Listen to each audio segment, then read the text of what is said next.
Hi అండి. ఈవేళ మీకు జున్ను తయారు చేసి చూపిస్తానండి.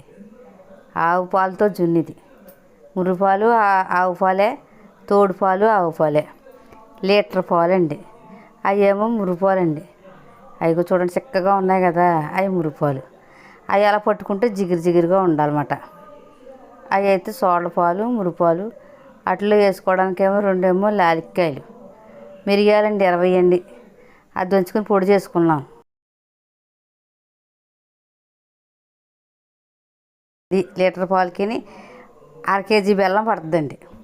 1/2 కేజీ బెల్లం అని శుభ్రంగానే కోరుకుని పక్కన పెట్టుకున్నాను. అది కలుపుకున్నాను చూడండి. అవి కలుపుకున్నది వడపోసుకోవాలి. ఎందుకంటే అందులో గడ్డి చెత్త ఏదో కొత్త ఇసుక గట్ట ఉంటుంది కదండి. అవి మనం వడపోసుకునే జున్ను తయారు చేసుకోవాలి. లేదా కరకరలాడుతుంది అన్నమాట. అందులో అయితే ఇంకా తోడు పాలులోనే మనం మురుపాలు కలుపుకుంటున్నాం చూడండి.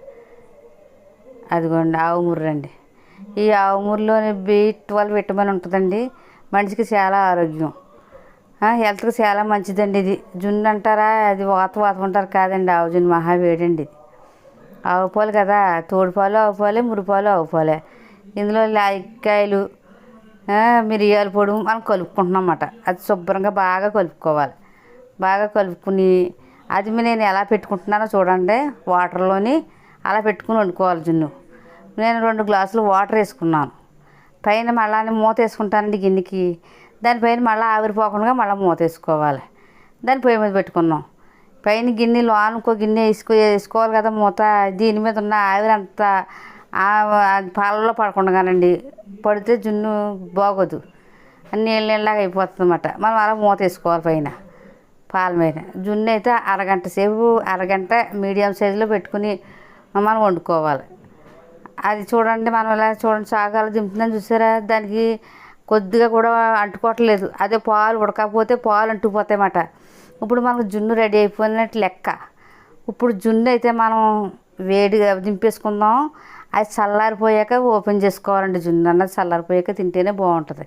వేడి మీద తింటే నీళ్ళలాగా ఉంటుంది. ఇప్పుడు చల్లారిపోయింది కదా, మనం తీసుకుందాం చూడండి. అదిగోండి చక్కగా ఎలాగొచ్చిందో చూడండి జున్ను. అదిగోనండి గట్టి పడిపోద్ది మాట, తోడుకుపోద్ది. చల్లారిపోయిందంటే అప్పుడు చల్లారిపోయాకనే మనం జున్ను తీసుకోవాలి. అదిగోండి మనం తిందాం చూడండి. జున్ను చాలా బాగుందండి. అందులో స్వీట్ కూడా సరిపోయింది.